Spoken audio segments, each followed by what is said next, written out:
Chapter 1847. Clang.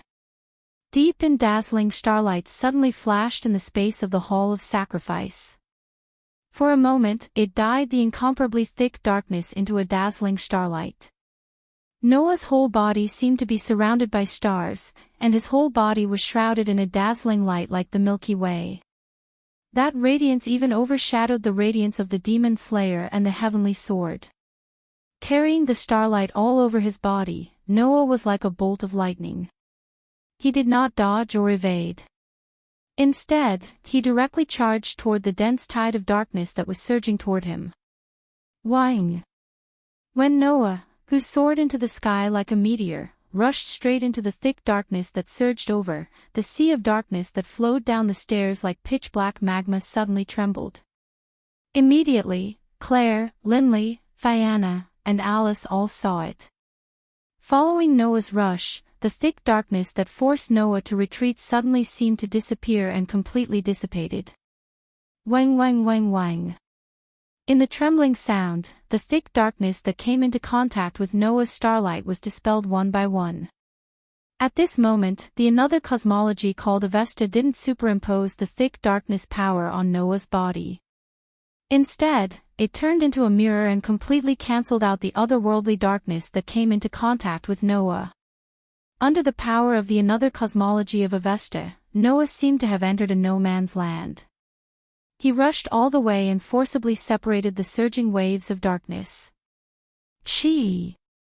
In the clear sound of breaking through the air, Noah, who was surrounded by dense starlight, rushed up and finally broke through the obstruction of the otherworldly darkness. He scuttled in front of the jade thrones. Wang wang wang wang wang.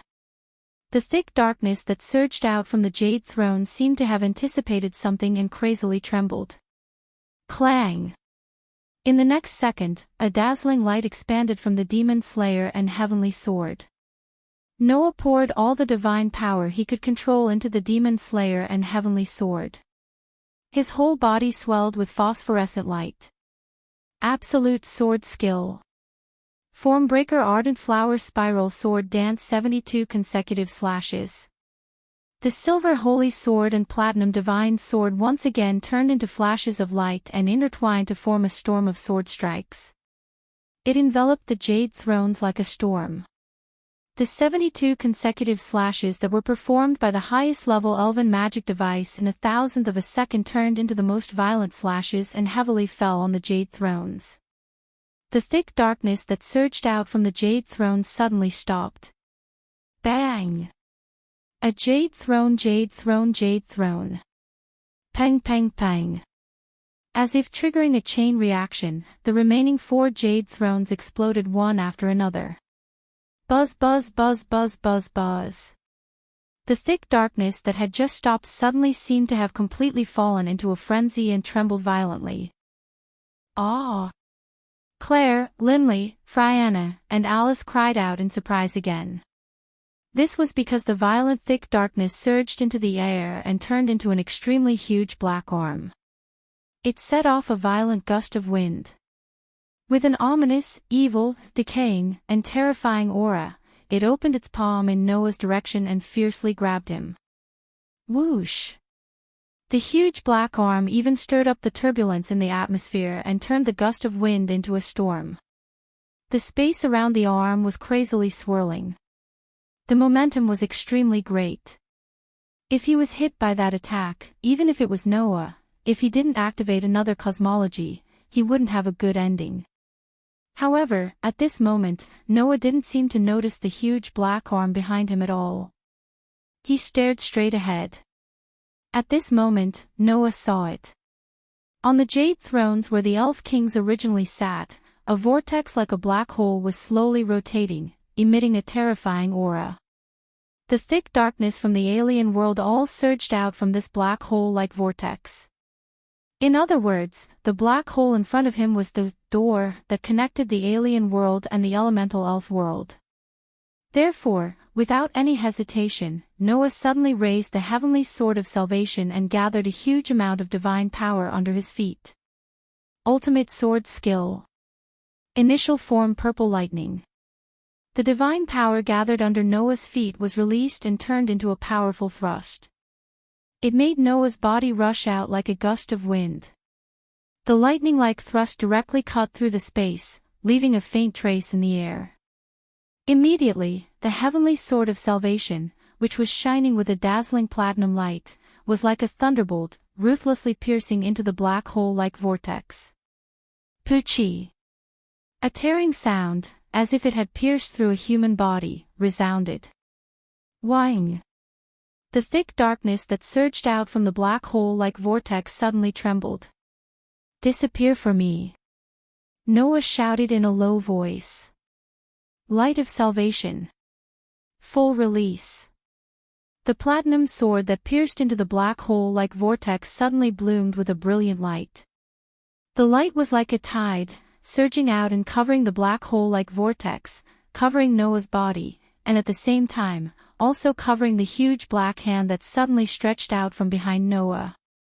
In the end, the platinum light even covered the entire hall of sacrifice, bathing the hall of sacrifice in the light of the sword.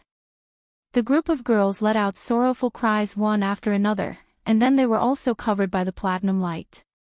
The hall of sacrifice was located in the crevice of the dimension. It was a different space between the human world and the elemental world. If someone was in this different space, they would definitely discover it. In the hall of sacrifice, which was suspended in the air, flashes of light began to leak out. Immediately, under the power of the flashes, the hall of sacrifice began to collapse, disintegrate, and collapse. Pieces of debris and rubble fell to the ground due to gravity. Until they disappeared in the crevice of the dimension, completely disappearing. Not far from the floating island of the holy region, an airship was drifting aimlessly, slowly moving along with the wind. Above the airship, a magic square suddenly flashed without any warning, like a door that was forcefully opened. Aw, aw, aw, aw, aw, aw. In the screams, Noah, Claire, Lindsley, Viviana, and Alice all appeared from the magic square and fell down. Because they were not very high from the airship, even Noah didn't have time to react, and they all fell onto the deck of the airship. Aw! Ouch! It hurts. The group of girls smashed their butts on the wooden deck, and it was so painful that they almost burst into tears. Only Noah adjusted his body in time and landed on the deck in a crouching position. Right at this moment, a rather cold voice sounded. It seems that the inspiration I received was correct. Hearing this voice, Noah and the others raised their heads subconsciously and looked forward. There, two people seemed to have been standing there since the beginning, and they were imprinted in everyone's eyes. Seeing these two people, Claire, Linley, Fayanna, Alice, and the other girls all opened their eyes wide. Lady Leanna Subble. Lindsley and Alice exclaimed in surprise. However, Claire and Fayanna were even more shocked. Looking at the other girl with long red hair, Viviana said in a trembling voice. Lady Rubia. Claire's expression changed drastically, and she murmured in a daze. Sister. Chapter 1848. The people who appeared in front of them were Lotus and Rubia. You. Noah said in surprise. Why are you here? Although there were many questions, this was the most important one. This was because Noah, Claire, Linley, Fayanna, and Alice had no idea why they were suddenly teleported out of the Hall of Sacrifice, let alone the others. Judging from Rubia's words, this elf of calamity seemed to have been here all along, waiting for Noah and the others to appear. How did Rubia know that Noah and the others would appear here? It was as if she knew beforehand that Noah and the others would be teleported here. In fact, Rubia did know beforehand that Noah and the others would be teleported here. Although it's a bit ironic for me to say this, I'm still an elf who once served the Elf King, Rubia said calmly. After you entered the Hall of Sacrifice, I received some inspiration and knew that a door to the Hall of Sacrifice would open in this place, so I waited here. I was also found by Rubia after that, Lotus replied. Because she detected that a door to the Hall of Sacrifice was about to open, Rubia was worried that the otherworld darkness would flow out from there. In order to increase her combat power, Rubia took the initiative to find me. Not only Lotus, Rubia also found Lily and Maoya. The two girls seemed to be on this airship as well. However, Lily was controlling the airship, and Maoya seemed to have developed some fear of Noah ever since she was defeated by Noah in the Elven Sword Dance. She hid in the cabin, unwilling to come out. As for Sarah, the witch who attacked Lotus, she naturally couldn't stay here any longer. She had already fled back to the Alpha Empire. Therefore, there were only 4 people on this airship: Lotus, Rubia, Maoya, and Lily. But Noah frowned slightly. Why were we suddenly teleported here? As soon as this voice fell, a young and clear voice followed. Because the Hall of Sacrifice collapsed at the last moment. If you continued to stay there, you would definitely fall into the crack of the dimension. That's why I opened the door and teleported all of you out.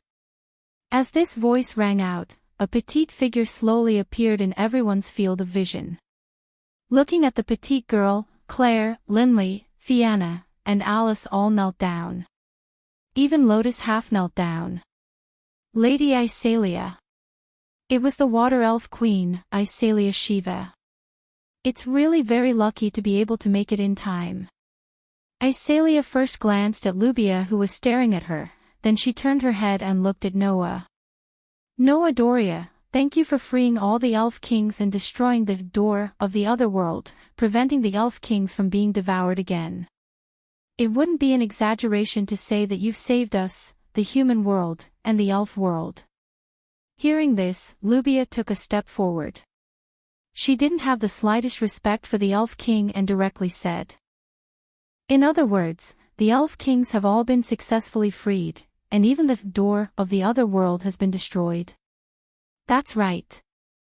Iselia nodded heavily. Although the Hall of Sacrifice was also destroyed, it couldn't be better to be able to solve the problem under such circumstances. Hearing this, the girls couldn't help but be overjoyed. Even Lotus showed a trace of joy. Only Lubia said with a cold attitude. Even if the door connecting the other world to the Hall of Sacrifice has been destroyed, there's no guarantee that there won't be a second door between the human world and the elf world, or even a third door. This way, it's only a temporary solution to the problem. No, you're wrong. Noah shook his head and said so. Even if there are still doors between the human world and the elf world, it's only a slight threat at best. It won't cause a world-class crisis, right? After all, the Elf Kings have been completely freed, and the door that directly leads to our location has been destroyed. Even if there are still doors in other places, if they can't reach us, then they won't be able to corrode our personality. Iselia added. Back then, the Otherworld's door opened in the Hall of Sacrifice without our Elf King noticing, and it appeared right under our jade throne. The darkness that came from the Otherworld directly swallowed us, who were defenseless, and polluted our minds. This time, I'll rebuild the Hall of Sacrifice and cut off the connection between the Hall of Sacrifice and other dimensions, completely eliminating the appearance of doors. Iselia said solemnly. This way, without the Elf King's permission, there won't be any entrance to the Hall of Sacrifice. In other words, the darkness of the other world could no longer threaten the Elf King. And as long as nothing happened to the Elf King, even if the darkness of the other world appeared again, it wouldn't be able to threaten the human world and the elf world. The Elf Kings who were on guard would never let the darkness of the other world take advantage of them again. This was what Iselia wanted to express. Unfortunately, only the Elf King and the world will be saved. As long as the door to the other world still exists, the elves and humans may still be threatened. Rubia said coldly. My campaign is still not over. After leaving this sentence, Rubia turned around and walked towards the cabin without paying attention to the situation here. Sister. Claire couldn't help but call out softly. Rubia's footsteps paused without leaving a trace. Then, as if she didn't hear anything, she continued to walk forward. Looking at Rubia's back, Claire opened her mouth slightly, but in the end, she lowered her head and fell into silence. However, at this time, Fianna held Claire's hand. "Let's go after her." Fianna smiled sweetly. "I also have a lot of things that I want to ask Lady Rubia." After all, just like how Fianna and Lacia had a good relationship before Rubia's betrayal, Fianna also had a good relationship with Rubia. Presumably, this disappointed elf concubine had a lot to say to Rubia, right? Hearing Fianna's words, Claire plucked up her courage and nodded heavily. Then, Claire and Fianna both chased after Rubia and jogged over. Seeing this scene, everyone tacitly chose to stay where they were.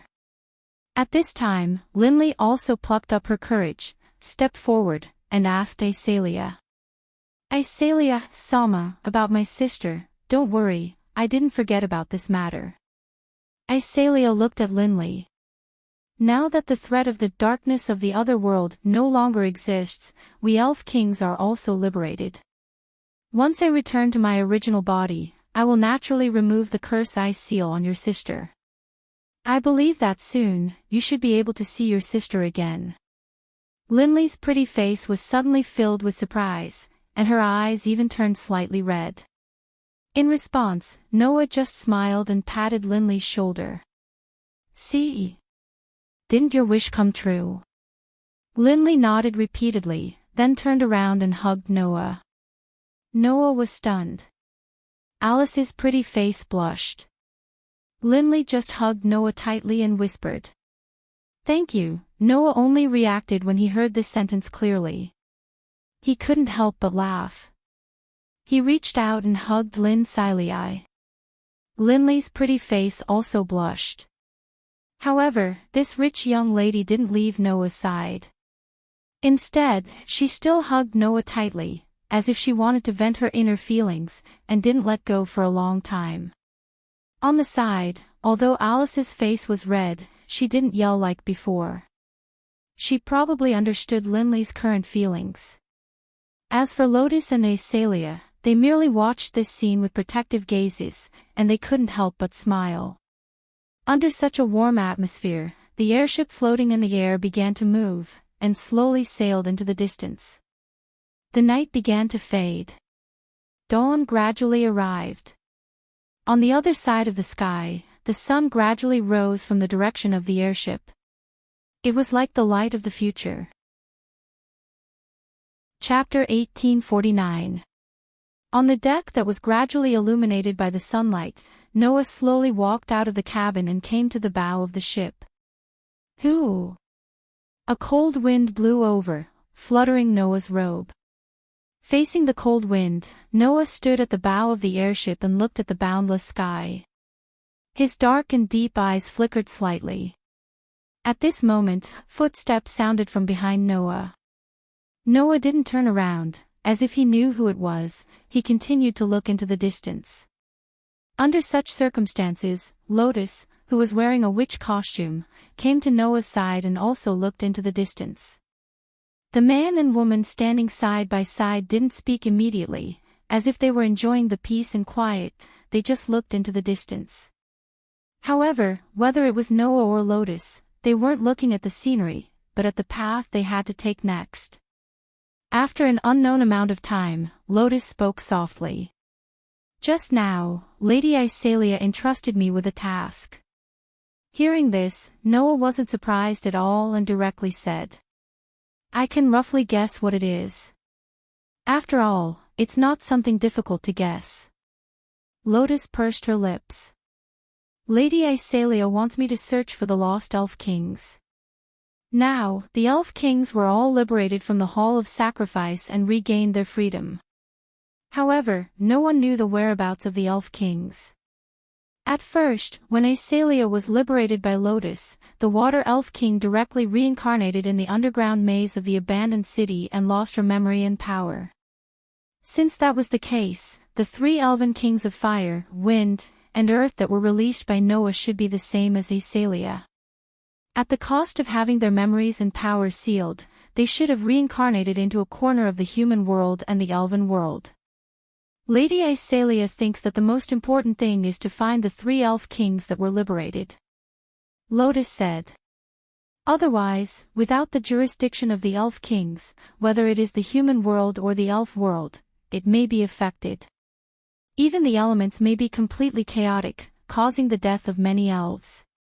The elements of the world were originally under the jurisdiction of the elf kings. Under the situation of losing so many elf kings, the elements flowing in the human world and the elf world may be out of control. This was not an alarmish thing. Moreover, with Lady Isalia's power, it is also troublesome to protect the human beings. Lotus continued. Therefore, it is absolutely necessary to find the elf kings. I know. Noah shrugged. Moreover, I know that with your character, I guess you've accepted it, right? There's no reason to refuse. Lotus's eyes slightly flickered. Although the power of the Dark Elf King resides in my body, I am not the Dark Elf King. I don't want to start a war with the 5 Elf Kings. Using this opportunity, I can also reach a compromise with the 5 Elf Kings. It sounds like something you would do. Noah smiled. However, you're right. Since you can completely control the power of the Dark Elf King, as long as you can build a good relationship with the 5 Elven Kings and convince them that you're no longer a threat, it's not impossible to reach a compromise.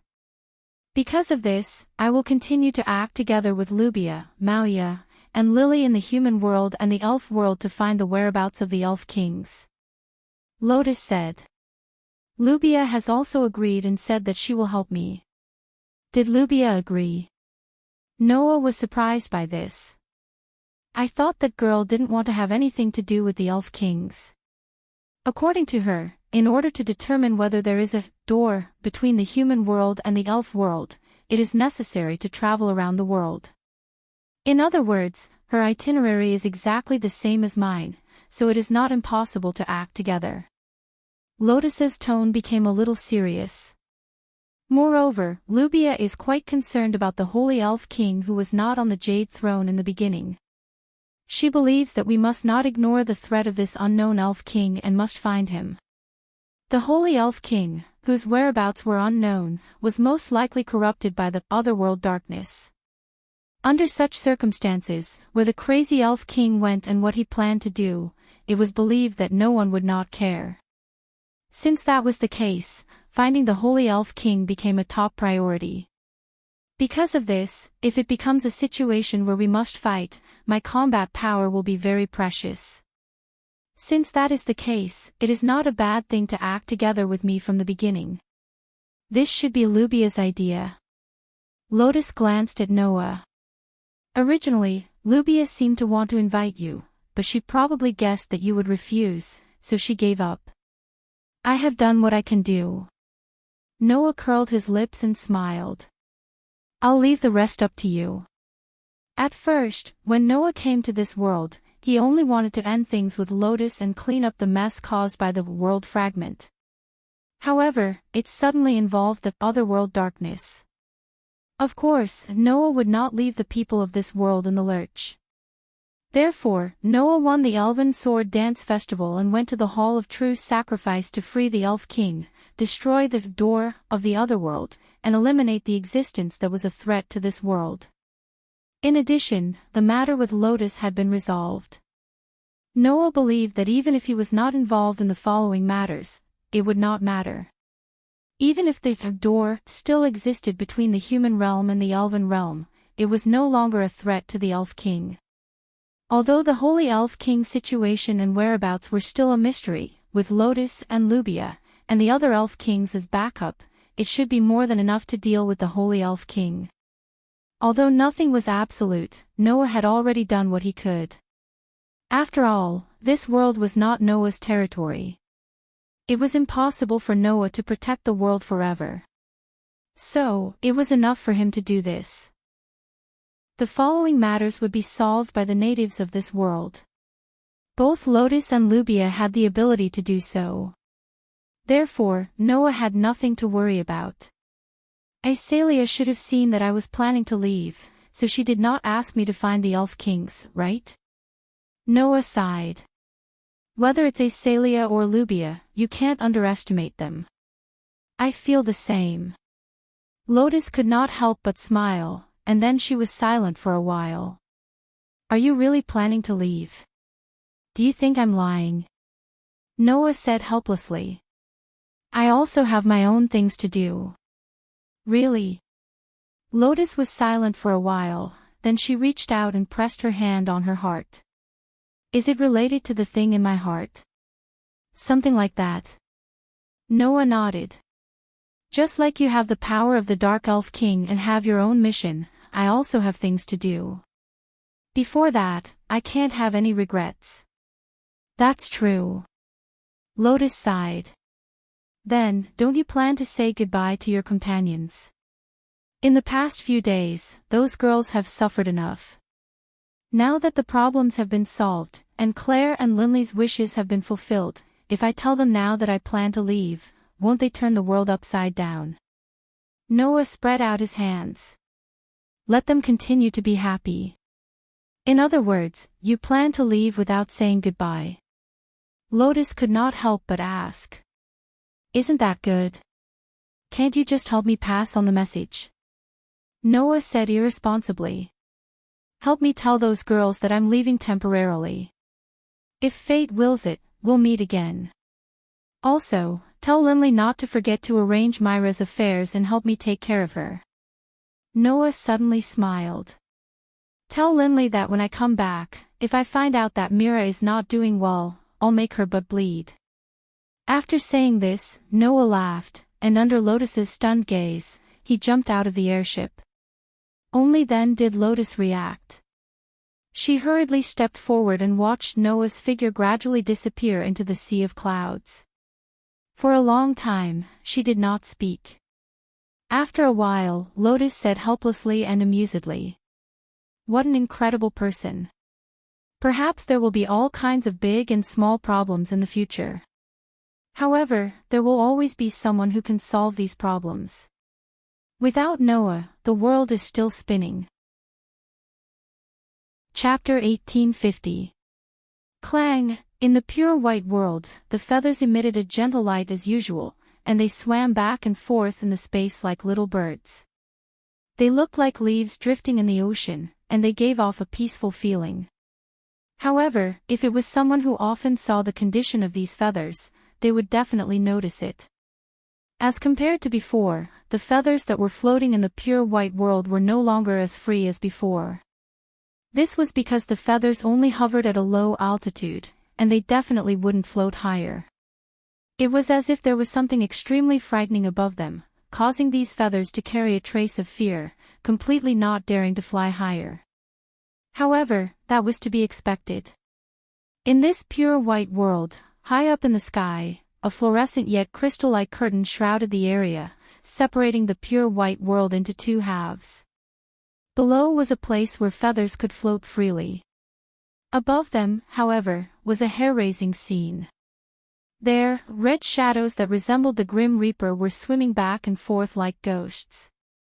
There were so many of them that they were as densely packed as locusts, giving one goosebumps. Under such a situation, the feathers that represented the worlds below the crystal barrier dared not approach the sky at all. They could only hover at a low altitude like frightened little animals. Apart from that, there was another scene at a low altitude in the pure white world. An outline with 10 patterns connected to it, and a sun was imprinted in the center. There were 24 engravings on the sun, and it was a stone plate that was suspended in midair. Around the stone plate, there were strange and incomprehensible words that were rotating slowly. On both sides of the stone plate, there were two petite young ladies with their eyes closed. It was as if they were controlling a sparkling and translucent crystal, causing it to release bursts of white mist that fused into the stone plate bit by bit. Buzz, the sparkling and translucent crystal floated in front of the stone plate. As it spun, it released bursts of white mist that fused into the strange stone plate. The white mist first enveloped the strange stone plate, then slowly seeped into the stone plate as if it was pouring into it. As the white mist fused into the stone plate changed bit by bit. In terms of appearance, it was the change in color. The stone plate that was originally as dazzling as gold slowly turned into a pure white color under the fusion of the white mist. Although it wasn't as dazzling as before, it gave people a feeling of restraint. As for the strange and incomprehensible words that were revolving around the stone plate, they were also turning white bit by bit, as if they were gradually fusing with the surrounding pure white world, making it difficult for people to notice. However, this also proved that under the control of Gaia and Alea, Noah's power was indeed transforming bit by bit. Noah, who had returned to the world, looked at this scene. He then looked at the crystal barrier that was blocking the red shadows and couldn't help but sigh. It's still not good.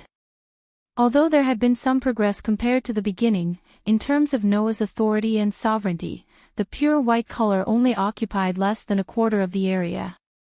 Even the strange and incomprehensible words around the stone plate only had a quarter of it turned white, while the rest was still the original color.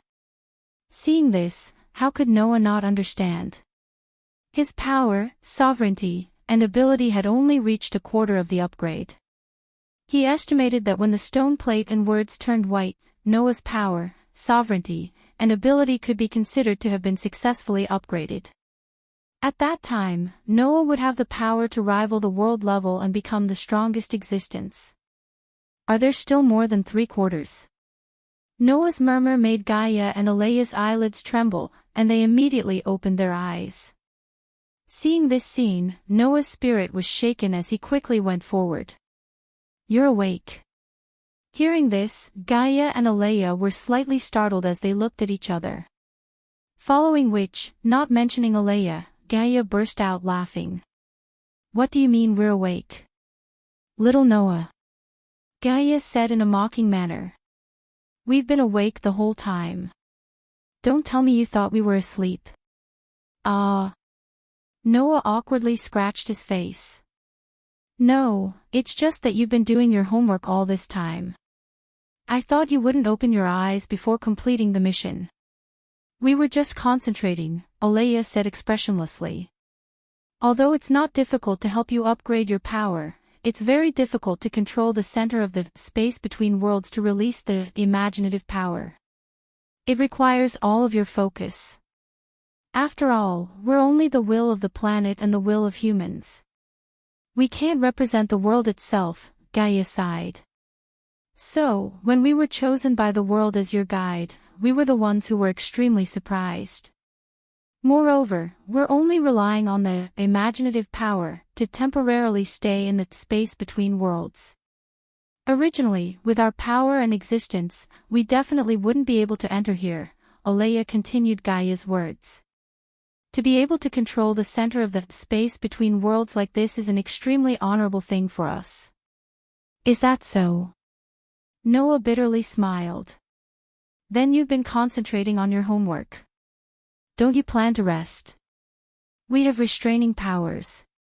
There's no such thing as fatigue, Gaia said, not knowing whether to laugh or cry.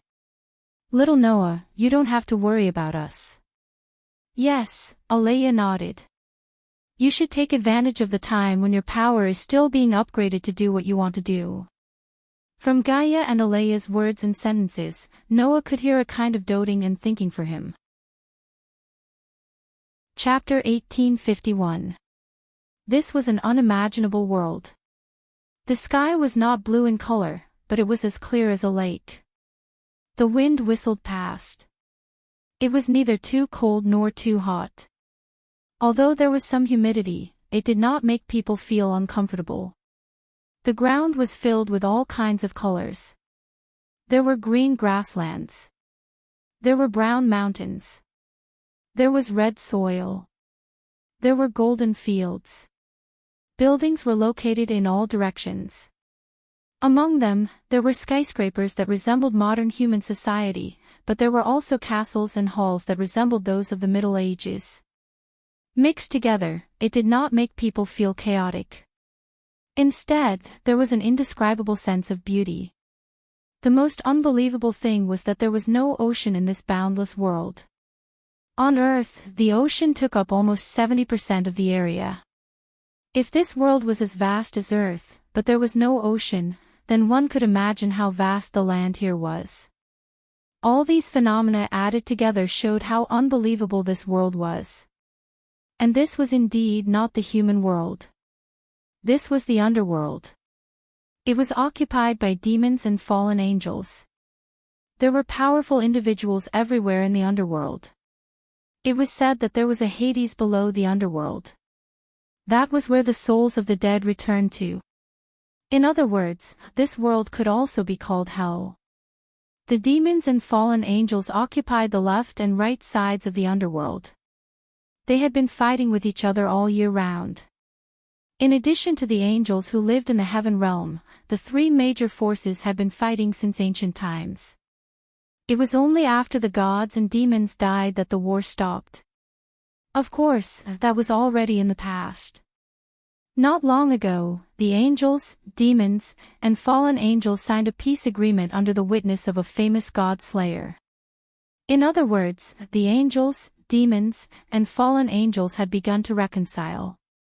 Not only did they stop fighting, but they also cooperated and shared each other's technology and information.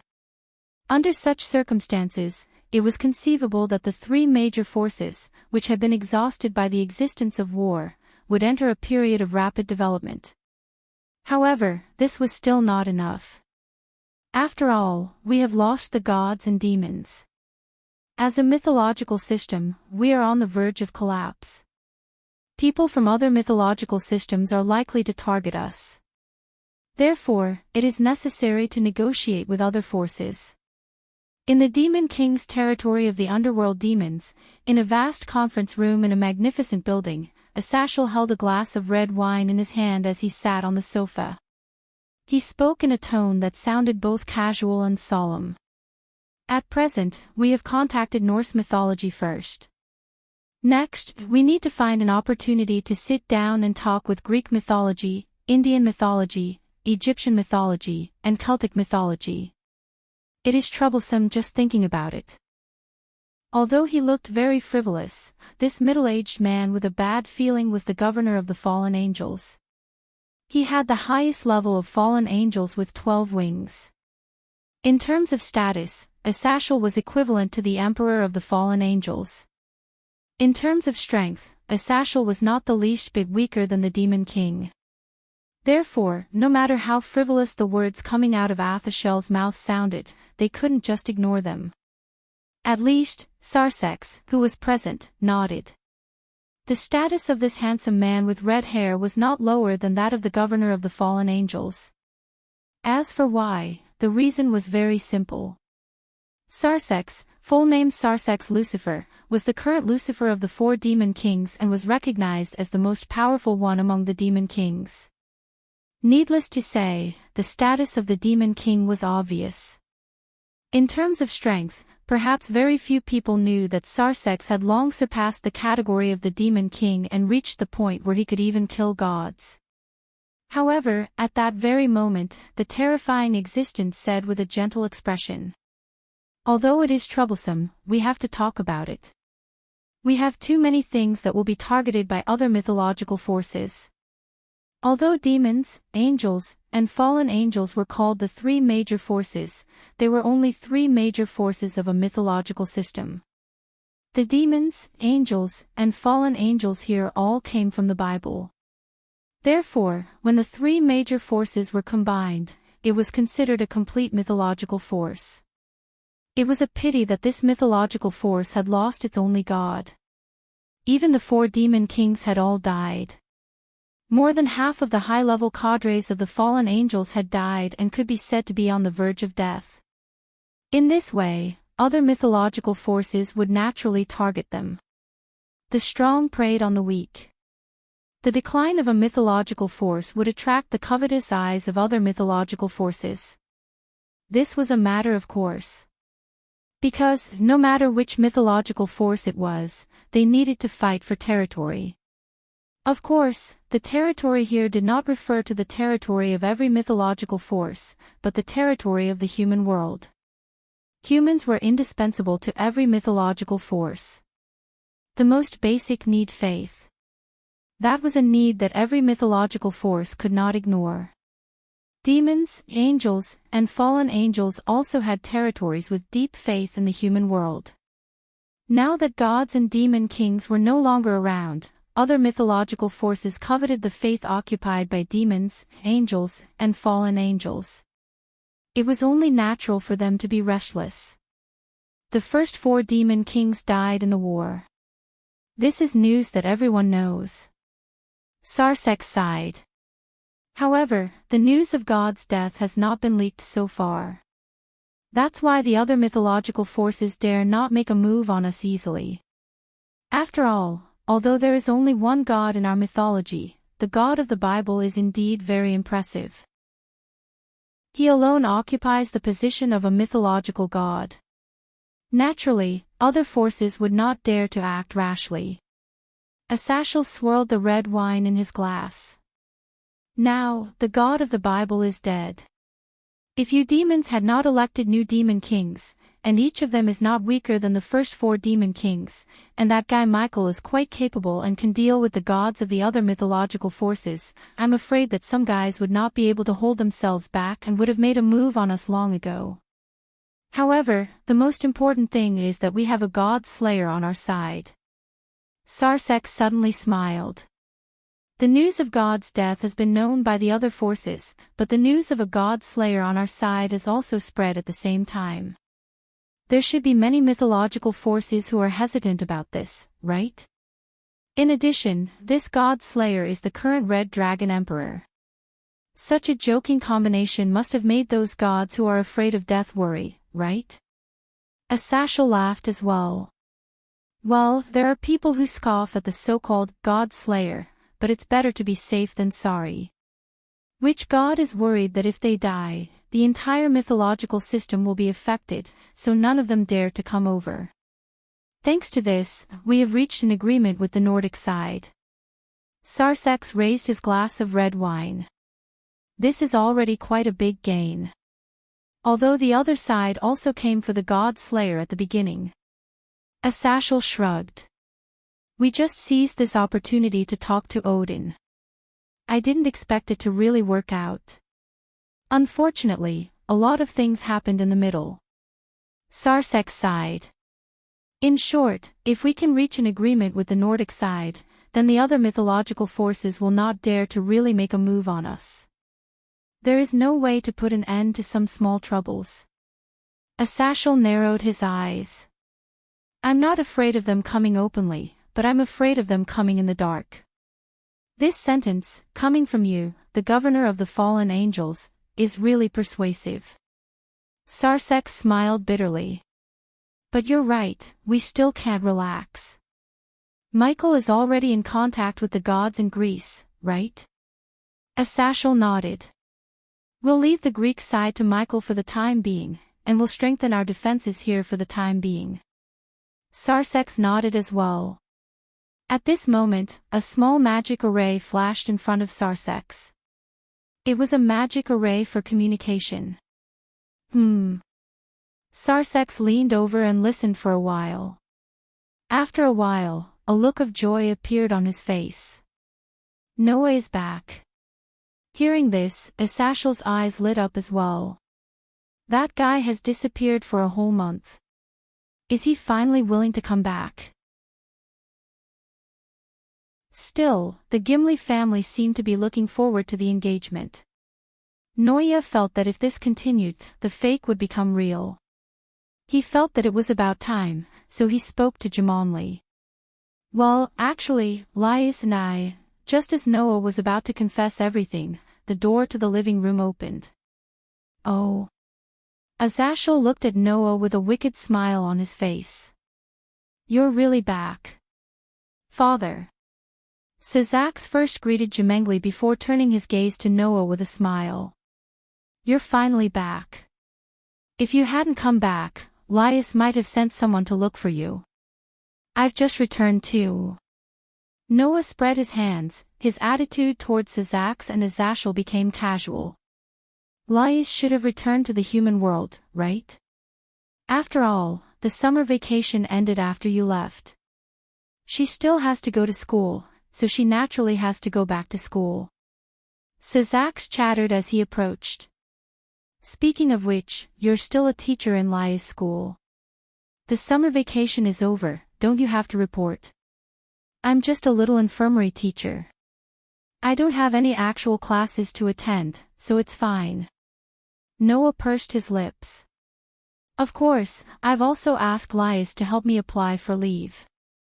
It's fine. Being a teacher is so leisurely. I want to try being a teacher too. Azashel sat opposite Noah and complained. Well, you're so leisurely, we've been so busy. Is that so? Noah immediately asked. Did anything special happen during this time? Something big did happen, Sizax said as he sat down as well. It has something to do with you too. How about you listen in? It has something to do with me too. Noah raised his eyebrows slightly. Seeing that Noah, Sizax, and Azashel were about to talk about something important, Jemengli stood up. In that case, I won't disturb you from talking about business. Please make yourselves at home. With that, Jemengli immediately retreated. Then, Sizax and Azashel explained to Noah an important thing that had happened in the past month. During Noah's temporary absence for a month, different things did happen, big and small. And among these things, the most noteworthy one was the visit of the Norse main god, Odin. After the peace agreement was concluded, demons, angels, and fallen angels began to contact the forces of other mythological systems. The main purpose was naturally to achieve true peace so that the existences of the various mythological systems would no longer fight. However, no matter which mythological force it was not so easy to conclude an agreement. In order to compete for faith and resources, each mythological system was quite exclusive.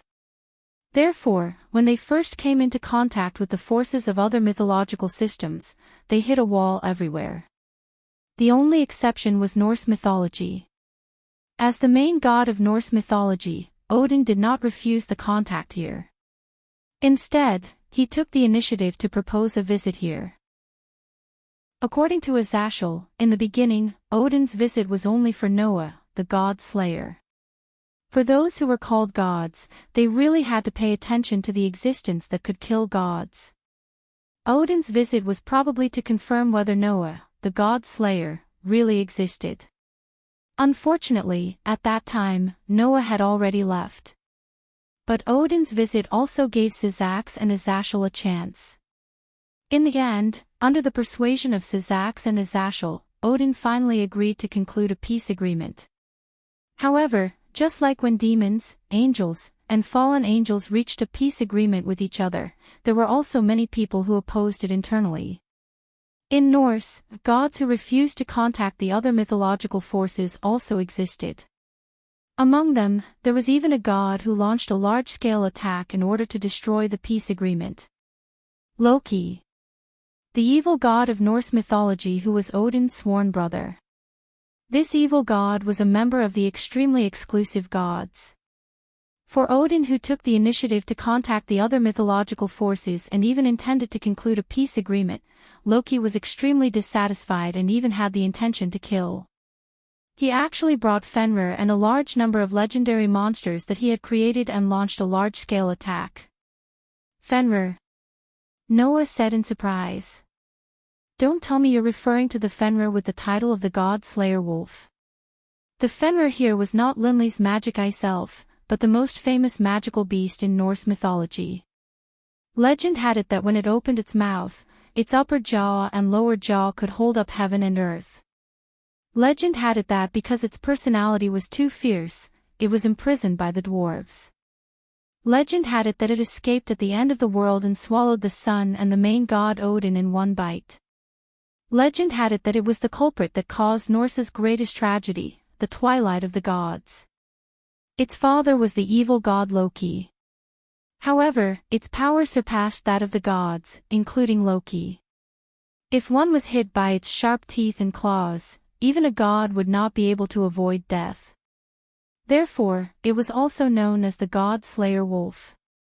In the box, Fenrir was one of the final trials of humans. In this world, Fenrir was ranked in the top 10 of the world's top powerhouses. Such an existence, together with a god and a large number of legendary monsters, launched a large-scale attack. The disaster caused by that was not a joke, right? Then how did you repel Fenrir? Noah looked at Syzax. Only you and Ichuke can repel Fenrir, right? But the person who did it was not me. Syzax reported a name that shocked Noah. It was Orpheus who repelled Fenrir. Chapter 1853. Unlike before, Noah now knew what it meant to be in the top 10 of the world's strongest. It did not refer to the ranking of all the existences in a single mythical force, but it was a ranking that took into account all the strong existences in the current world, including the gods of various mythical systems. To be able to be in the top 10 meant that one could be among the strongest. At present, the top 10 of the world's strongest were the following figures. The infinite dragon god, Orpheus. The god of destruction, Shiva of the three Hindu gods. The god of protection, Vishnu of the three Hindu gods. The god of creation, Brahma of the three Hindu gods. The celestial emperor of Mount Meru, Indra. The thunder god in Norse mythology, Thor. The magic wolf in Norse mythology, Fenrir. The god of the underworld in Greek mythology, Hades. The sun god in Egyptian mythology, Aten. The god of light in Celtic mythology, Ruger. The top 10 were the 10 strongest existences in all the mythical forces. In this ranking, except for Orpheus who was recognized as the strongest and ranked first, the rest were not ranked first. The difference in strength was not big enough to clearly distinguish the ranking. Because of this, in addition to the top 10 existences, there were some existences who had the ability to squeeze into this ranking. For example, before being sealed, the two heavenly dragons were at this level. Another example was that as a surpasser, Syzax and Ichuka also had the ability to enter. And Fenrir was among them. Therefore, in Noah's opinion, if Loki had really brought Fenrir, the only ones who could fight Fenrir were Syzax and Ichuka. However, Noah never thought that it would be Orpheus who made the move. I'm afraid that no one thought that Orpheus would suddenly appear and make a move. Asashel seemed to recall the scene at that time and could not help but be speechless. That's also Wally's fault, right? Wally. Noah frowned. Wally also appeared. He had the blood of the former demon king Lucifer in him, but also half-human blood, so he was chosen by the god of annihilation and was known as the strongest white dragon emperor in history, Wally Lucifer. That fellow had actually appeared as well. The white dragon emperor with the bloodline of the previous Lucifer seems to be eyeing Fenrir's fangs, Syzax said. Joining such a dangerous terrorist organization like the Disaster Group and becoming enemies with various mythical forces, even if he is known as the strongest white dragon emperor in history, with Wally Lucifer's ability, it is still not enough to deal with the various forces, so he gathered a group of teammates around him. Wally wants Fenrir to be the trump card of his team, right? Asashel said helplessly. Although that brat longs for battle, it's not that he doesn't want to live anymore. With Fenrir's fangs that can actually kill gods, he would even dare to challenge the gods of various mythological powers, right? Orpheus seems to have come with Wally. Syzax was equally helpless. In the beginning, Wally seemed to want to use his own strength to capture Fenrir, but in the end, Orpheus still took action. Since Orpheus took action, the result was needless to say. Although Fenrir was one of the top 10 powerhouses, as mentioned before, Orpheus was an existence that could be said to be infinite, and his own strength had already reached a terrifying level. Even if the rest of the top powerhouses were to join forces, they would still not be a match for Orpheus. This may be a little vague, but with Box Ting's level, the gap was more clear. From Noah's point of view, the top 10 powerhouses in the world should all have 4 digits. Not to mention others, Sazax and Echuca, who could be ranked among the top powerhouses, had 4 digits, and they were more powerful existences among the 4 digits. The rest of the top powerhouses naturally had 4 digits as well. Orpheus, on the other hand, had 3 digits. Therefore, Orpheus was indisputably the strongest. In the beginning, even Noah, who had mastered the ability to use 2 clones at the same time, was defeated after facing Orpheus. He was on the verge of death and was almost killed. Against such an existence, there was only one result for Fenrir. A wolf that could slay a god was almost killed by Orpheus, Asashel lamented. You definitely can't imagine the scene at that time. My eyeballs almost fell out when I saw it. Orpheus lives up to his reputation as the most powerful dragon god, an existence that even gods and demon kings fear. Sazax's expression turned solemn. With such an existence joining the group of disasters, the threat was really terrifying. In the end, Wally successfully got Fenrir. Asashel spread his hands. And we took advantage of the time when Loki was scared witless by Orpheus to take down that evil god. Then, Odin would bring him back to Northern Europe to punish him. At this point, the peace talks with Northern Europe were finalized. I didn't expect that to happen. Noah frowned. And Wally actually got Fenrir. Wouldn't that be terrible? It'll definitely be bad. After all, it's a legendary monster that can even kill a god, Asashel said casually. But, even if he got Fenrir, it's impossible for him to completely control that power. So, we guessed that even if Wally could control Fenrir, it would cause Fenrir's power to be greatly reduced, Sazax said. Although the wolf that can cause harm to gods is still a threat, it's not as scary as Fenrir at its peak. If you were there at that time, it would be interesting to see. Asashel smiled slyly. The god slayer subdued the wolf. That would definitely scare the guys from the other mythical forces half to death, right? Unfortunately, I'm not interested in that wolf. However, at this time, Athena's voice sounded in Noah's heart. If you want to continue fighting, it is not impossible. Ha! Noah was stunned. Oh. Drake was surprised. I have never heard this voice before. It seems to be different from the wolf hiding in your soul. Whose voice is it? It seemed that Drake could hear Athena's voice. There is no need to mind my existence. I have only abandoned my past identity and position and obtained a rebirth as a subordinate. Athena said calmly. However, I can't just sit by and watch the warrior who wants to continue fighting. Furthermore, you're a dragon. In the past, I was also the existence that controlled the dragons.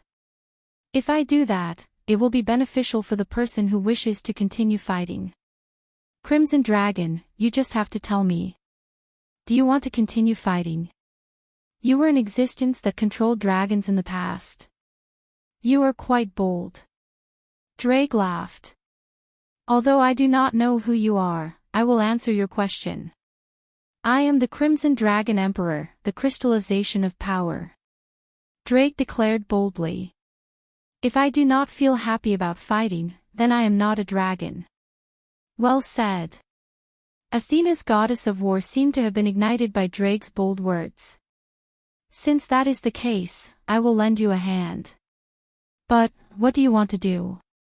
Drake asked curiously. In my current state, it will be difficult for me to fight, right? It's simple. Just return to your original state, Athena said. In other words, return to the state of a divine artifact. Return to the state of a divine artifact. Drake was shocked. Return to the state of a divine artifact. Noah could not help but exclaim. Can you do that? Athena. Based on the current situation, it shouldn't be too difficult to do so, Athena said. My beloved, have you forgotten that you once obtained the method to create a divine artifact from the 12-winged fallen angel? After hearing Athena's words, Noah suddenly remembered. In order to make Noah a suppressive force for the three factions to form a peace treaty, Asashel had indeed given Noah the method to create a divine artifact. So, it is very simple. Athena said indifferently. Create a divine artifact. Chapter 1855. Chariot King Academy, the Human World. It was noon, and the students of Chariot King Academy were having their break time after class. Even if one were to look in from outside the academy gates, they could clearly see the students in Chariot King Academy's uniform gathered in groups of 2s and 3s. They were either eating lunch on benches, or spreading cloth on the lawn as they chatted. It was a lively scene. Laughter and chatter could be heard from the academy. The midday sun shone warmly on each of the students. The scene of the students laughing under the sun made people feel warm from the bottom of their hearts, and they were strongly aware of the beauty of campus life. Still, the commoners did not know that the person behind this seemingly ordinary academy was not a human, but a demon. Of course, there were many demons in Chariot King Academy, but they all mingled with the commoners. It sounded unbelievable, but that was the truth. Just like how humans were divided into good and evil, demons were divided into good and evil as well. Fortunately, the demons living in Chariot King Academy were not of the unorthodox path. Of course, there were times when the students were enjoying school life, while the aberrant demons could only work in the dark, doing things that the commoners could not do or even know about. Under such circumstances, a group of young girls in their prime were strolling along a small path in the academy. It was a group of girls who were adorable in every aspect. Among the girls, there was a very stylish boy. In the middle of the girls, there was a leader with long red hair that reached her waist. It was none other than Leith and her king. "I'm so tired." Elena shrugged her shoulders with a weak look on her face. "Today is going to be another tough battle, yeah." Genova sighed as well. "It's so much more tiring than when I was carrying out annihilation missions in the church, that can't be helped." Zhu Nai had a rare look of bitterness as well. "We've been fighting all this time. We've reached the point where we have to fight terrorists every day, haven't we?" Labelle's voice was filled with hardship. "I really don't understand why those terrorists keep targeting this town. If this continues, even I, a Phoenix member known as the Phoenix, won't make it." Sorry," Aisha said guiltily. "I can only heal everyone's wounds, but I can't restore stamina, mana, or spirit. If I could, everyone wouldn't be so tired." "Senior Aisha didn't do anything wrong," the kitten said in a monotonous voice. "So, please don't apologize." "Kitten's right." Yudu was the only one who still had some spirit, and his smile even had a hint of sunshine in it. "We're already grateful that Aisha helped us heal our wounds. There's no need to apologize." Yudu's right. Leith patted Aisha's head as well. "Aisha's," she said with Yudu. "I'm here," Leith said. As she spoke, she turned around and spoke to the two girls behind her. "Gasper, Las Vias, you've seen Aisha's hard work, haven't you?" Taking a closer look, other than those present, there were two more people following behind Lias. One of them was a beautiful girl wearing the uniform of the Colt King Academy. She had shoulder-length platinum short hair, a pair of elf-like ears, and a pair of red eyes. The other girl was not wearing a student uniform, but a female teacher's blue uniform. She had beautiful silver hair that reached her waist, and her figure was tall and voluptuous. She was about 17 or 18 years old. Gasper was referring to the girl in the Colt King Academy's uniform. Las Vias was referring to the girl in the teacher's uniform. Both of them nodded at Leith's words. "Senior Aisha is really working hard," Gasper said timidly as he shrunk his petite body. "I'll work as hard as Senior Aisha.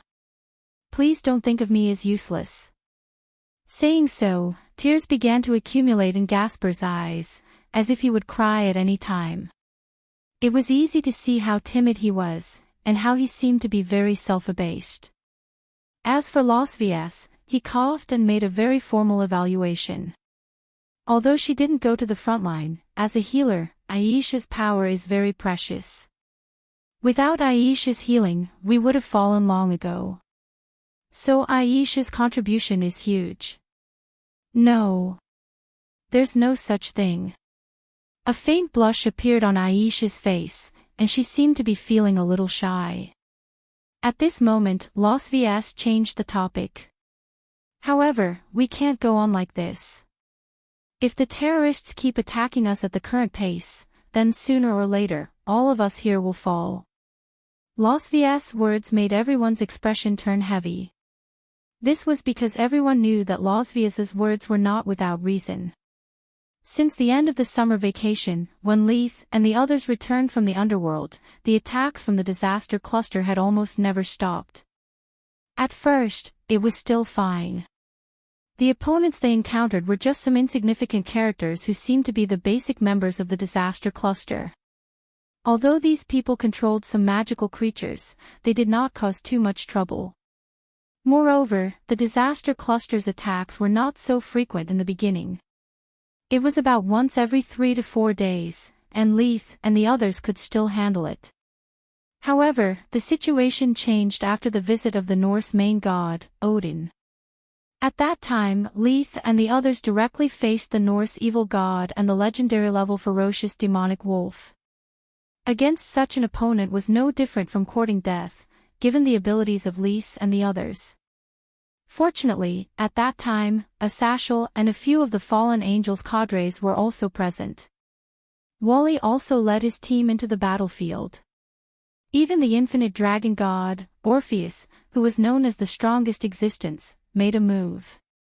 Only then did Leith and the others luckily survive.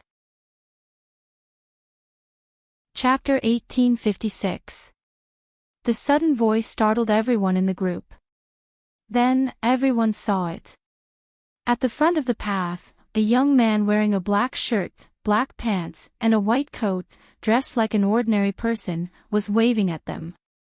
Apart from Gasper and Las Vias, everyone else's eyes widened when they saw the young man, and their expressions changed. Teacher Isha and Xiao Mao both cried out in surprise. Lord Noah. Laibel covered her mouth, and a look of joy appeared in her eyes. Laius, Junai, Irina, Genova, and Yudu were also surprised and delighted. Only Gasper and Los Vias looked at Noah in surprise. Then, the group of people ran in the direction of Noah. Teacher Isha hugged Noah's arm happily. You're back. Teacher.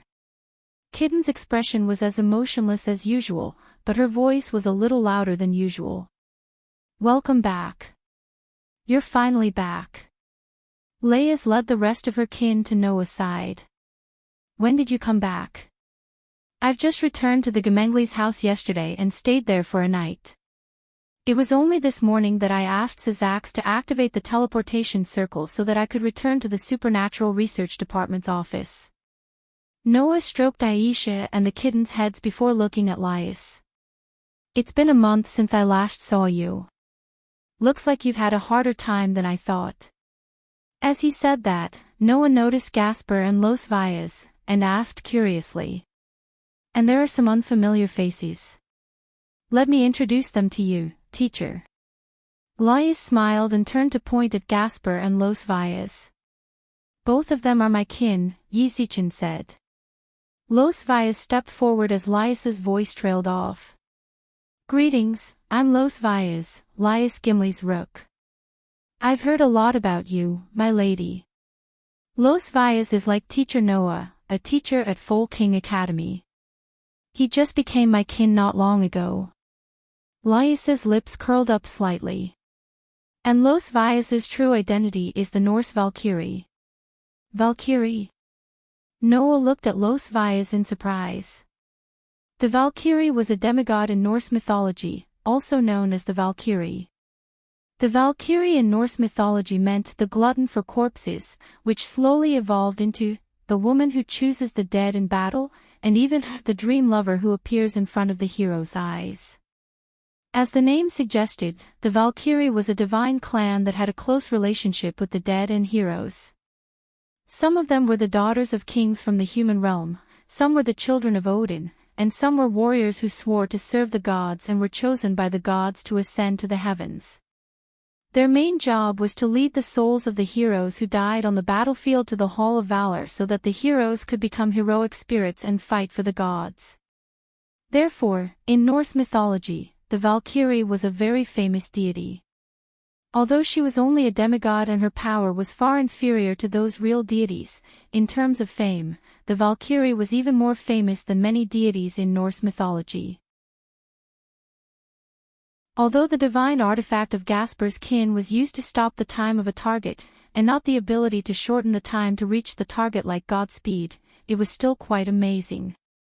If it was not for the limitation of being able to stop the time of an object within sight, Gasper's divine artifact would probably become a divine artifact. In addition, Gasper was a vampire hybrid and could use vampire abilities. Even if he did not reach the level of having both a divine artifact and a demon king's bloodline like Wally, it was still terrifying enough. Such a person is just a bishop? Noah could not help but ask. If it's just a bishop, is there a way for him to be reincarnated into a demon? It was a chess piece that could reincarnate other individuals into a demon's kin that belonged solely to oneself, a demon chess piece. It was a chess piece that could determine its value based on the reincarnated target's various abilities, talents, and strength. Among all the chess pieces, the value of the bishop piece was the same as the value of the knight piece, which was only equivalent to 3 pawn pieces. Back then, even Isha and Irina had to use 4 pawns to successfully reincarnate. How could this mixed blood, who had the abilities of a vampire and such a powerful artifact, be able to successfully reincarnate with just 1 bishop? With Gasper's value, in Noah's opinion, let alone a bishop equivalent to 3 pawns, even a rook equivalent to 5 pawns wouldn't be able to successfully reincarnate, right? Unless it's a queen that's worth 9 pawn soldiers. Otherwise, there should be no way for Gasper to successfully reincarnate. What was going on?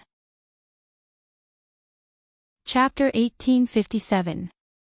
Looking at Gasper, who was timidly hiding behind Junai and did not even dare to look him in the eye, Noah found it hard to believe that this guy would have such a foul artifact, and that he was a vampire that lived on blood.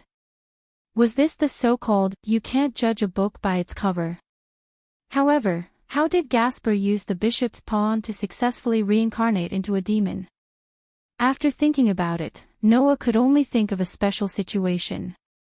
Could it be that this child did not use an ordinary demon pawn, but a mutated pawn? A mutated pawn.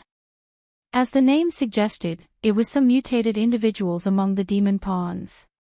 They were no different from ordinary demon pawns, but there was only one difference.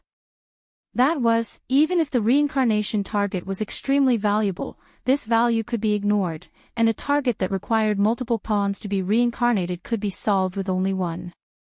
This kind of rare pawn was not uncommon. Among the superior demons who could have their own kin and pawns, the probability of them appearing was about 1 in 10. This Gasper was probably reincarnated using a mutated demon pawn, right?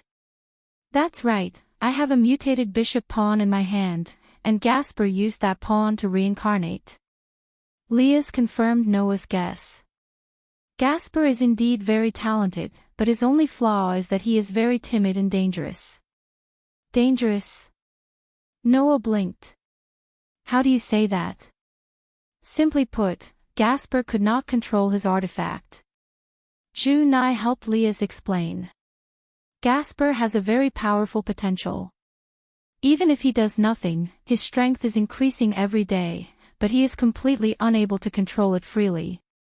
Lord Sazax thinks that this is very dangerous, and the higher-ups of the demon side also think that if Gasper is left alone, his ability will go berserk, so Gasper has been sealed in the room before. Yudu continued Junai's words. However, recently, the minister's evaluation has risen a lot, and the higher-ups think that the current minister may be able to control Gasper, so they let the minister unseal Gasper. In that case, Leah's did say before that she already had a bishop. Now it seemed that the bishop was Gasper, and the reason why he had not appeared all this time was because he did not control his power well and was sealed. Now, as Leah's grew and her rating rose, the title of bishop was finally unsealed. Thanks to everyone's help, Gasper can now more or less control his artifact. At least he can ensure that he will not unconsciously activate his ability in his daily life. Leah's Gasper's head. All that's left is to wait for Gasper to be able to activate his power and use his abilities on his own in battle. Yes, yes. Gasper shrunk his neck, but he mustered up his courage. I'll work. The Gasper's people suddenly sighed. The corner of Noah's lips curled up as he looked at Leah's and the other Jamanli's kin.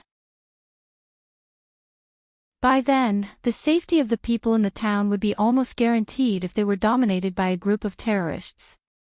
Now, with Noah's presence, this worry could be swept away.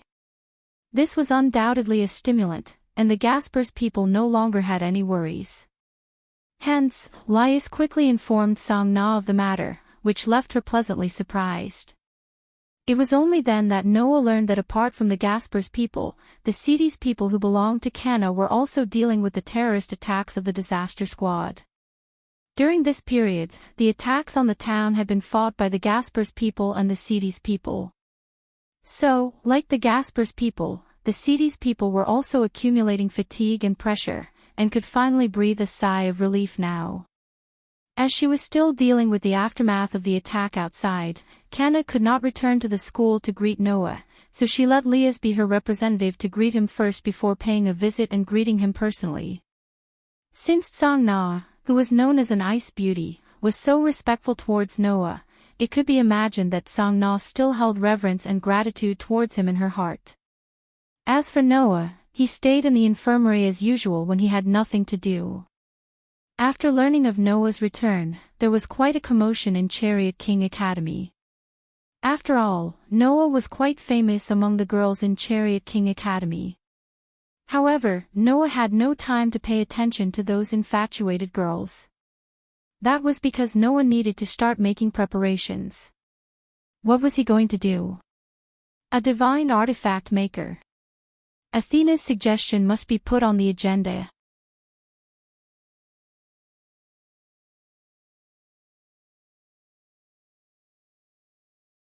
For Noah, who had unlimited stamina and magic power, this artifact was no different from the real, Red Dragon Emperor's boosted gear. No. According to Drake, because it was a man-made artifact, it did not need to be affected by the messy restrictions left behind by the artifact system of the Heaven Realm. The power that this, Red Dragon Emperor's boosted gear, could unleash was undoubtedly stronger. You can use the booster gear once every 10 seconds. This aspect hasn't changed much, but there is a time limit to fighting in the booster gear state. If you could only fight for 1 minute in the booster gear state before, now you can fight for 10 minutes. Drager's report kept coming. It's the same for transferring power. If you could only use it for 1 minute in the past, now you can still use it for 10 minutes. There are fewer restrictions in terms of time, so the practicality is undoubtedly higher. What about the booster gear? Noah asked. Can the booster gear be used as usual? It can be used, but the consumption is definitely enough to make an eternal god die instantly. It's too scary, but it has no effect on you. I really don't know what to say. Drager's voice became heavy. In addition, other than the booster gear, it seems like the Tyrannosaurus Rex can also use it. The Tyrannosaurus Rex can be used. Noah was startled at first, but then he was pleasantly surprised.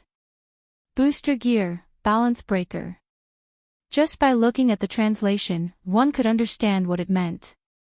After all, the so-called balance breaker, booster gear, originally had the meaning of balance breaker, destroyer of balance.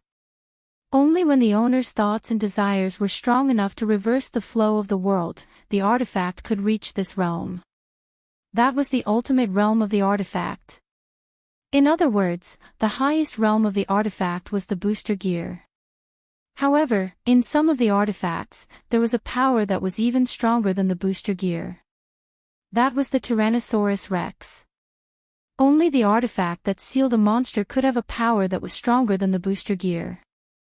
Generally speaking, the artifact that sealed a monster would have a strong seal on it. This was because if it wasn't sealed, the artifact's power would be too strong, and it would bring an unimaginable burden to the owner, leading to the owner's death. The so-called overlord was the ability to forcibly remove the seal temporarily, and completely release the sealed monster's power. This kind of forcibly obtained power naturally had a great risk. Not only would it absorb the owner's life, if it couldn't be controlled, it would also cause the owner to go berserk, and it would only stop when the owner died. The Red Dragon Emperor's boosted gear was one such artifact. Therefore, the Red Dragon Emperor, one of the two sky dragons, could also use the Overlord. Chapter 1860. Time passed quietly as Noah figured out the power of the new gauntlet. When it was almost time for class, Noah came out of his apartment and walked in the direction of Chariot King Academy. Originally, Isha and Kitten lived with Noah. Before she was reincarnated as a demon, she had nowhere else to go, so she joined Noah and became Noah's family. Kitten, on the other hand, was arranged by Leah to keep an eye on Noah before Noah was trusted by her. After Leah and the others returned from the underworld, Isha and Kitten stayed with Leah and Junai at Leah's invitation. After all, Noah had not returned at that time, and the Calamity Squad had been attacking. Leah could not be at ease letting Isha and Kitten live alone in the apartment. So, the next day, Isha and Kitten stayed with Leah and Junai under Leah's hospitality. Later, in order to be able to deal with the Calamity Squad's attacks at any time, Leah bought a mansion and let all the girls of the Jumanli family live together. As for Yudu and Gasper, because they were men, they also lived together in a house next to Leah and the others. After Noah returned, Isha and Kitten wanted to continue living with Noah. Unfortunately, the Calamity Squad was still as annoying as before. They attacked almost every day, and the Jumanli family were busy fighting every day. Under such circumstances, in order to save time, Isha and the Kitten were left behind by Leah and the others. They did not move back to Noah's apartment. Isha was very reluctant to do so, and even Kitten seemed to be a little reluctant. In the end, the two girls had no choice but to continue living with the girls of the Jumanli family. Naturally, Noah did not object. It was not that Noah hated living with Isha and Kitten, but his apartment was just an ordinary room to begin with. It was a little difficult for 3 people to live in it. In the past, he had always slept on the floor. Moreover, living with friends of the same age would undoubtedly be happier, right? When Noah said this, Isha was in tears, and even Kitten glared at Noah fiercely. It's not like that. Isha, teacher is really an idiot. Kitten, these were the words that Isha and Kitten left for Noah. In any case, Noah had finally returned to a life where he could sleep in a bed. Although he had slept in all kinds of harsh environments when he was cultivating in the mountains and forests, no one would choose to sleep on the floor when there was a comfortable bed to sleep in. Moreover, living with a cute girl is also a test for me, walking on the sidewalk on the side of the street, Noah sighed. At this moment, there was a commotion in front. Noah was slightly taken aback, and he immediately raised his head to look in front of him. He saw that there was a group of students who were preparing to go to the academy like Noah. They were all wearing the uniforms of the Jumanli Academy, and they were all gathered together and chatting with one another. Although Orpheus did not say this out loud, Noah could feel it. Perhaps it was because of the completion of the Red Dragon Emperor's boosted gear that the dragon's aura leaked out slightly. Orpheus must have sensed that aura, so she came over, right? Then, why are you looking for me? Noah stared at Orpheus. Do you want to take me away by force like last time? No. Orpheus shook her head. Orpheus shook his head. Although his tone was calm and monotonous, it gave off an unfathomable vibe. I don't know why, but I don't have the urge to take you away now. That was of course. Previously, the reason why Orpheus wanted to take Noah away by force was because the world fragment was lodged in her body. The strong feeling of wanting to be taken back by Noah affected Orpheus' subconscious, causing Orpheus to be obsessed with Noah. That was why she did that. Now that the world fragment had been taken back by Noah, Orpheus naturally would not have that kind of impulse. But, I'm very curious about you. Orpheus stared straight at Noah and said. Other than it, there's actually a dragon that can threaten me. I'm very curious about this. The it that Orpheus mentioned referred to the existence that was not in this world or even belonged to this world that was mentioned earlier. Other than that existence, there was no other individual stronger than Orpheus. And that existence was also a dragon. For Orpheus, only that dragon could be a match for her. She probably did not care about the rest. However, Noah destroyed Orpheus' idea. There's nothing strange about it, right? A voice suddenly sounded from the side. If it were me, I would also be interested in the existence that is stronger than me. This is the so-called dragon, right? Along with such a voice, a silver-haired man slowly walked out from an alley next to them. His eyes were fixed directly on Noah, and the corners of the man's mouth curled up slightly. Long time no see, Noah Doria. You're here too. Noah was not surprised at the other party's appearance at all, and his gaze turned to him. Wally Lucifer. The person who came was Wally, who possessed the power of the White Dragon Emperor and Lucifer at the same time. Chapter 1861. Previously, Syzax had already told Asashel that there was a group of teammates gathered around Wally. Moreover, Orpheus was also currently acting with Wally. In that case, even Orpheus had appeared, so it wasn't surprising that Wally was around. Not only Wally, but Noah also felt that there were more or less restless auras around him. Each of those auras was very powerful. They were at least much stronger than the superior demons, and each of them had to be at the level of the most superior demons. As for the number, there were about 4 or 5. There were actually 4 or 5 of them who were at least at the level of the most superior demons. Coupled with Wally, if these guys launched an attack on this town, even if the Jamonlis and Sidi's families attacked together, it would be absolutely impossible for them to win. Not to mention, there was also the almost invincible existence of Orpheus here. Sensing the restless auras, Noah glanced at Wally and said calmly, "Don't worry, Wally, I'm not going to let you go, Wally. You're quite well prepared. Have you found the traces of my teammates?" Wally shrugged. "I knew I couldn't hide it from you, but don't worry, we won't make a scene on the street. My teammates aren't that interested either.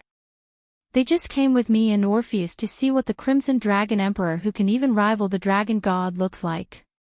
Can even rival the Dragon God? Noah asked with a spurious smile. Undoubtedly, I lost miserably the last time, and I believe you can also see that the power I displayed at that time had a time limit. Can I take it that you're mocking me for saying that? At least, you did achieve a certain level of strength that is comparable to Orpheus. This is an indisputable fact. Otherwise, Orpheus wouldn't be curious about you. Wally looked at Noah with a burning gaze. Besides, I heard that after that, you went through special training again, and only returned to the human world not long ago. Now, you should be stronger, right? What's wrong? Noah didn't answer the question. You want to challenge me again? I just wanted to tell you that you're not the only one who's improving. In order to catch up with you, I've also given it my all during this period of time. I believe that you'll be shocked sooner or later. Varley turned his gaze to Orpheus. I'm only here to accompany Orpheus today. Unless you want to fight, I won't do anything. Your words sound better than your song. Noah curled his lips. Undoubtedly, the cluster of disasters has been attacking this town all this time, hasn't it? We didn't do it, Wally said straightforwardly. That's what the hero faction did. Hero faction. Noah's heart stirred. After this period of confrontation, the demons, angels, and fallen angels had more or less grasped some information about the disaster. It was said that there were many factions in the group of disasters.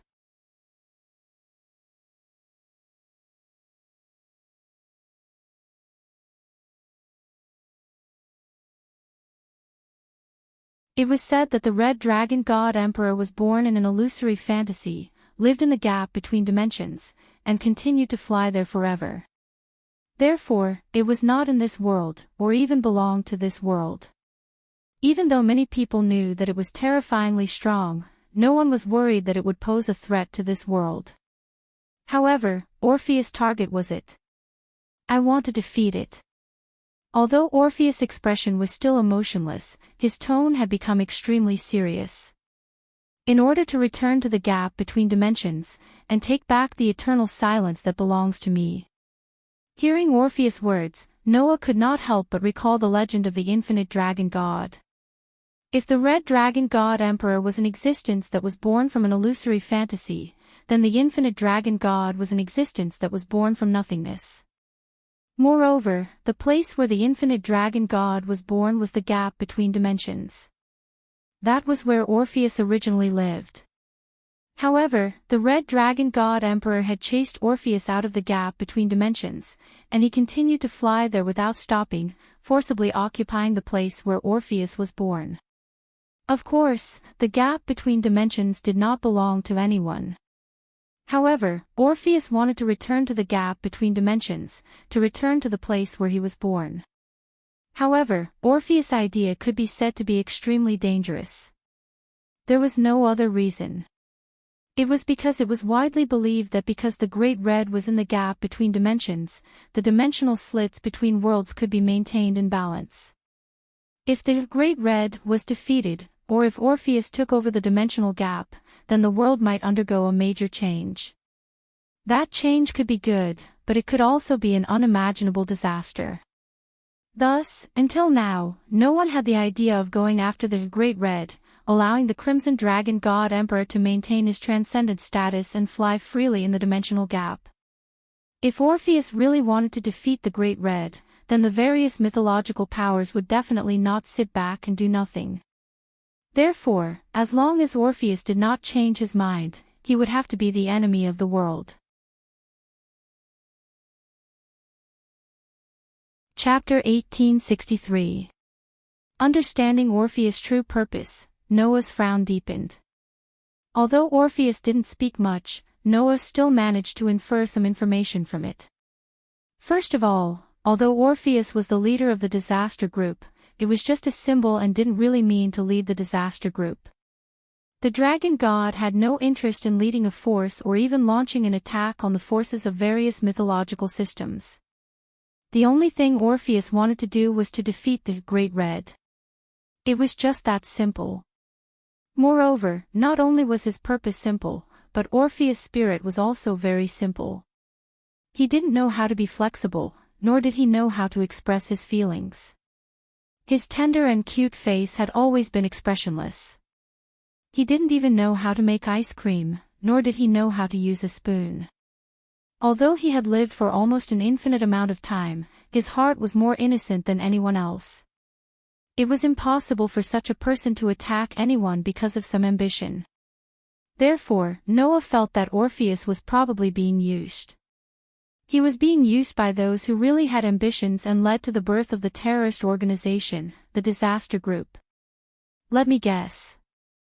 Noah looked at Orpheus, who was sitting opposite him, and said, "Did the people of the disaster group tell you that if you can become their leader and provide everyone with power, then they will help you defeat the Great Red?" Hearing Noah's words, Orpheus nodded quietly. Seeing this, Noah secretly smiled bitterly in his heart. This dragon god, isn't he too naive? Putting aside the fact that even the dragon god Orpheus, who was known as the strongest in the world and whose power could be said to be limitless, was unable to defeat the Great Red, how could a force formed by terrorists possibly defeat the Great Red? Even if the disaster group really had a way to defeat the Great Red, it would be hard to say whether they would succeed or not. In the end, Orpheus believed others just because of a sentence without any evidence, and became someone else's power extractor and a target to be used. If this wasn't naivety, what was? Moreover, the people of the disaster group definitely didn't want to defeat the Great Red more than anyone else. This force gathered a large number of terrorists who wanted to achieve all kinds of ambitions in this world. Once the Great Red was defeated, the world would really change because of it.